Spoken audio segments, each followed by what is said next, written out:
Hello, people. Welcome to the Far Inside. My name is Denis Dimitrov, and this is episode one. My first guest is the owner of Matrishchiano Fitness. He specializes in adult fitness and nutrition coaching, both personal and online. He helps busy adults lose fat, look great through strength training and evidence-based nutrition coaching. He has been in the industry since 2017, coaching hundreds of hours one-on-one and group training sessions. I'm very pleased to welcome you, Dominic. Nice to have you What's here. going on, buddy? How are you? Very good, yeah. Very, very good. Thank you for having me. The pleasure is all mine. Well, the first thing I want to ask you is, how did you start your fitness journey?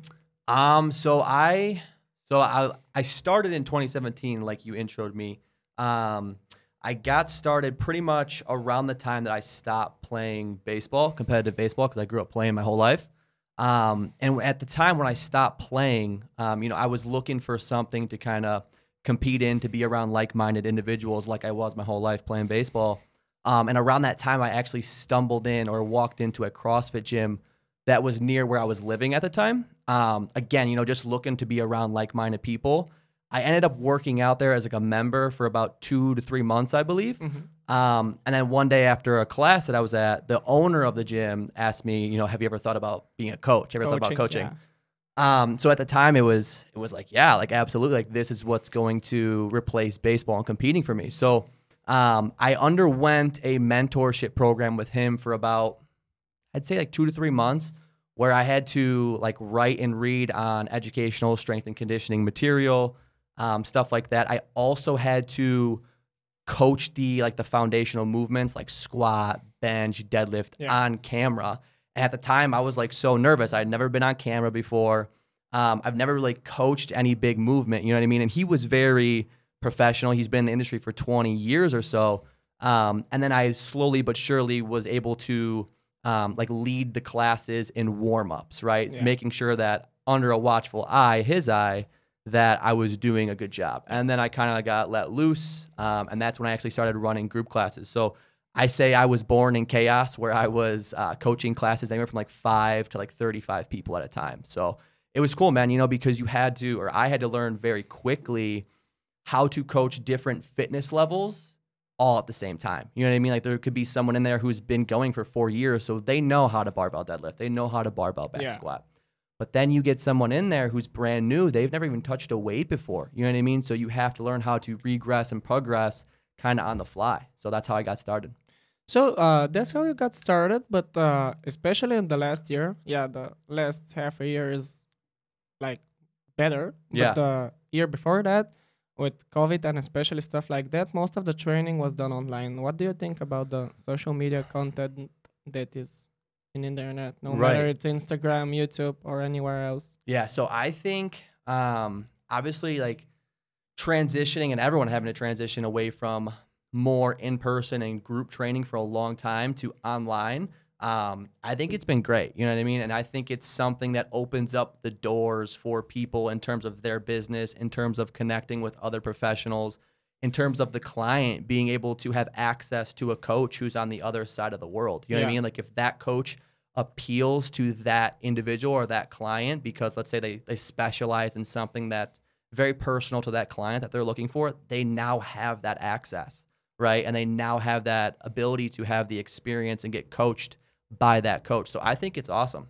I think it's great. Yeah, that's my opinion too, because you can upload anything, and if it's for the use of somebody who knows how to do it, and you do it like you have to do it, you will. Absolutely. Yeah. Well, what's more important to you, mental or physical health? So this is a question that's interesting. So I don't know which one's more important, right? I think that they're both very important. I'm actually a firm believer in like a 50-50. Like you have to have the physical health, obviously for reasons like we want to live long into our lives. We want to be healthy long into our life, prevent cancer, disease, all that stuff, right? And that's outstanding. But on the same side, I think it's so important to be mentally healthy or mentally strong as well, right? Because let's take you for an example. You are an athlete, right? You are every day working out. I see you, you know what I mean? And you get up very, very early. And this is the question that I run into often. How do you find the motivation? right? Like, where does your motivation come from? It's not motivation. It's not discipline. motivation. It's discipline. Exactly. And that discipline, that's not physical strength. That's mental strength. You know what I mean? It takes that mental toughness and that mental health to have that inner dialogue with yourself to say, get out of bed, go do what needs to be done. You know what I mean? So I think if you really want to operate on a super high level, day in and day out, you have to be mentally strong and healthy and physically strong and healthy. So I would say about 50-50, man. They're both very important. Yeah. Well, when you're talking about exercise, what is your favorite exercise inside the gym and outside the gyms? I saw your Instagram and you're a lot into kettlebells, like Saved by the Bell and stuff like that. They're done very well. But when you're inside the gym, I've seen you do kettlebell swings in there. Yeah. But if you don't have kettlebells. So this is a question, and I'm glad that you asked this. Okay. So this is how I'm going to answer this question. Personally, is something different than what I like to think of. So like when I think about my favorite exercises, I like to think about the clients that I deal with, right? And for the most part, it's all adult fitness, like general population. So like you have anyone from who's like 25, young adult male who's just looking to look better, but he works a ton of hours. Yeah. Or I deal with mothers who are full-time, employees and they have children. So I like to think about what are the exercises that can suit them the best, okay?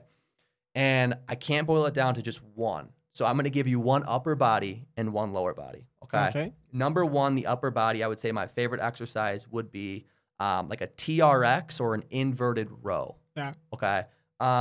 Specifically for the reason that you can progress those, pretty aggressively and make them hard for just about any fitness level. Okay. In hindsight, or in addition, I think a lot of people need more posterior chain strength or more back strength, so a lot more pulling than pushing, just for shoulder health, posture issues. A lot of people sit all day. And if you want to be healthier and stronger in the weight room, like you got to get your posterior chain very, very strong. Okay. Number two for the lower body, Bulgarian split squat or rear foot elevated split squat. Okay. I love this for the reason of it's a single leg movement. You as a sprinter, like everything is done on 1 foot at a time, right? Or even if you're an athlete of any sport, like a lot of your sport is played on one leg at a time. You walk upstairs like we just did, one leg at a time. And a lot of individuals, they have muscular imbalances. This causes lower back issues. This causes, their ability to gain strength is kind of hindered because they have imbalances, right? So now you give someone a unilateral exercise for the lower body and they can gain strength fairly quickly in it, and they'll notice that that'll convert over to their sport, their life, or their other main lifts like a squat much, much better. What was the second question? You said out of the gym, right? Outside of the gym, yeah.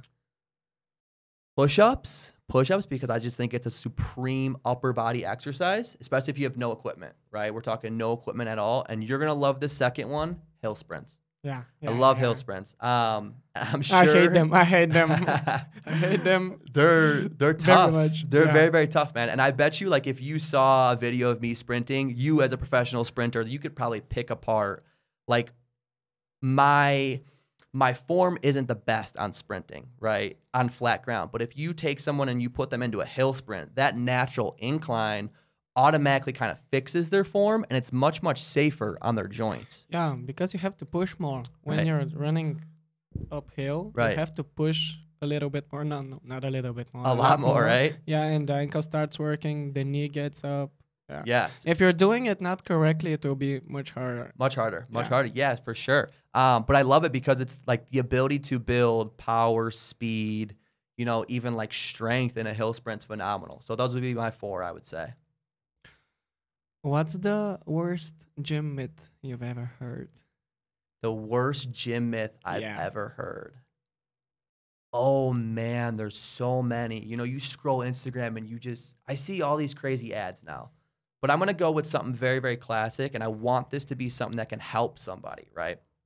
So I think the worst gym myth I've ever heard, and I'll give you a reason as to why, is that if you want to get like lean, you want to look good in a swimsuit, if you want to get, like all the girls like to say, that toned look, you have to do a lot of cardio. You have to do a lot of conditioning. Yeah. And that is just not the case, right? If you want that toned look. You want to look good in a swimsuit.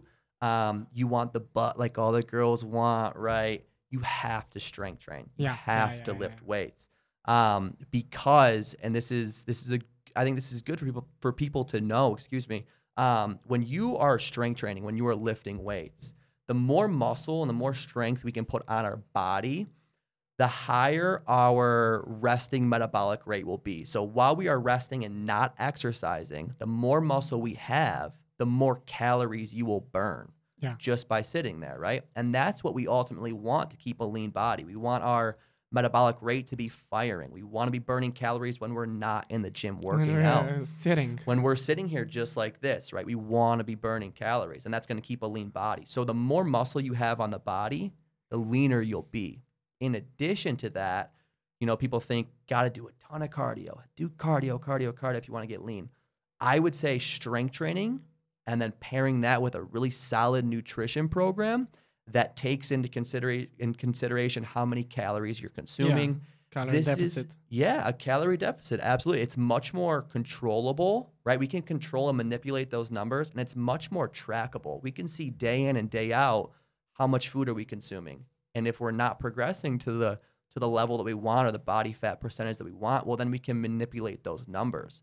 So I would say that people think that they need to do a ton of cardio and conditioning to look super lean and toned. Well, I have a lot of friends when we were younger and started training, and they were fat, like they were very fat, and they think that all they have to do is run. Yeah, it's not that, but they were young. They didn't know how to start. What's your opinion? How have the young people start to train? Why do they hit the gym immediately? Do they start street workout or something like that? Are we talking about like someone who is just starting to work out? Yeah, just starting to work out. Okay. At this moment, he's starting to work out. He hasn't hit the gym. He hasn't hit street workout. He's just sit at home and he's fat. I think, or very skinny. I think it really, and people are gonna hate me for saying this. I think it depends, and here's why it depends. It depends on what is that individual's goals, right?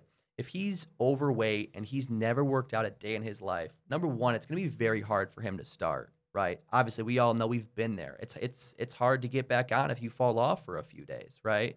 So I would urge that person to, number one, find what interests you. Like, it doesn't have to be strength training. It doesn't have to be sprinting. It could be boxing. It could be going to play football, play soccer. Like, just get active. Start by getting active. Gain momentum, because if you can start gaining momentum, once that train starts rolling, it's going to be so much easier for you to start hopping into different modalities, right? Different kind of styles of training, whether you want to go strength train, you want to go box, but just, I would say for someone who's brand new, never trained, find something you love, just start. Once you start, that momentum is going to be on your side, and it's going to be a lot easier to navigate into different paths. Well, once that momentum is up and it started, how many times a week have to train? And as a beginner, as an experienced? Advanced? So for like a pure beginner, let's say a pure beginner who is actually going to enter the gym, they want to strength train, right?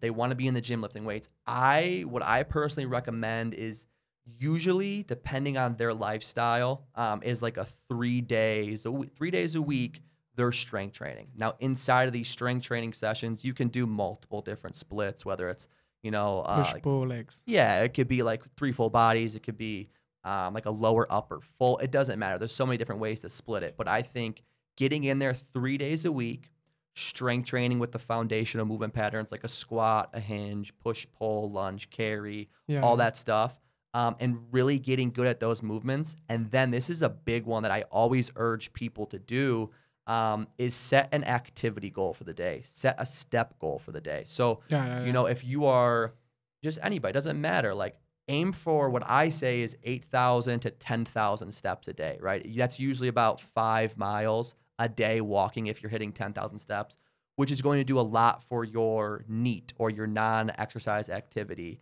thermogenesis, right? So all the activity that you're doing outside of the gym, all that walking is definitely going to help that person. It's going to supplement that person's 3-day-a-week training plan. For anyone who hear that about what he said for steps, you can check our mobile app. It's called Health It, and it will track your steps, and you can win prizes with those steps. Really? So, yeah, You have an app? Yeah, we have an app. Wow. Yeah. That's awesome, man. Yeah. When did you do that? About 1.5 years ago. Really? 2 years, something like that. It started like that, and now we're doing more things and That's cool. trying to get it better. So you guys have a step goal on the app. Yeah. You have a step goal. Yeah. You make your step goal yourself. And when you make your steps for the day, you do healthy habits like you eat an apple, you eat a tomato, you read 10 pages a day or something like that. You have points. And when you get enough points, you get a discount for fitness centers, fitness shops. Here. Yeah. Wow. Yeah. I didn't know that. I'm going to download the app. Yeah. And I'm going to get so many prizes, dude. Yeah, You'll see. yeah. I'm going to crush step goals every day. If you see my Instagram, there's a big blue, like kind of a bear. Okay. Yeah. This is the mascot of the app. That's I'll awesome. show you the app after that. For sure. Yeah. When you're training and not fitness, especially soccer, football, any kind of sports, what do you think is the best food for sports in general?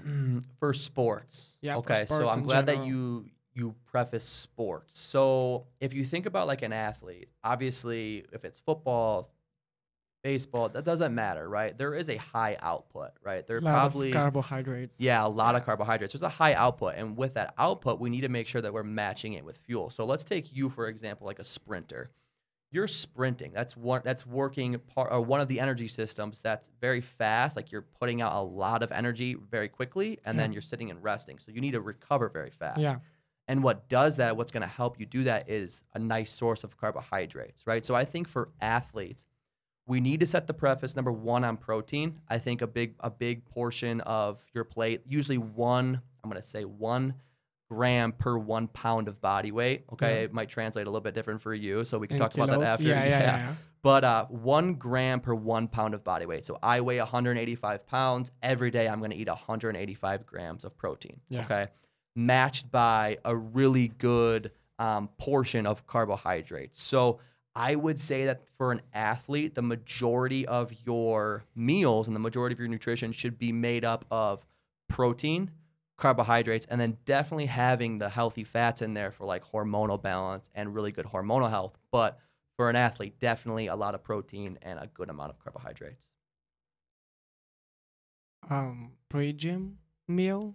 Pre-gym meal, love it. Pre-gym meal. Love it. So stop me if I get too far off on a rant here. No. It's interesting to see. Okay. So pre-gym meal, and when we talk about like what are we going to eat before we work out? So your body needs at least 4 to 5 hours to digest the fuel that you're eating and then use that as fuel. So if you have enough time, let's say, you're going to work out at 6 p.m. in the evening, okay? What realistically is going to fuel that workout is what you eat at lunch, okay? Now, this is very important. If you are having like a meal before your training session and you want to use this as your fuel, if you have a good amount of time, like 4 to 5 hours, like I said, you really want to make sure that it's made up of a well balance. So you have a good portion of protein on your plate, a really good source of carbohydrates. For athletes, I really like white rice, potatoes, sweet potatoes, things like that.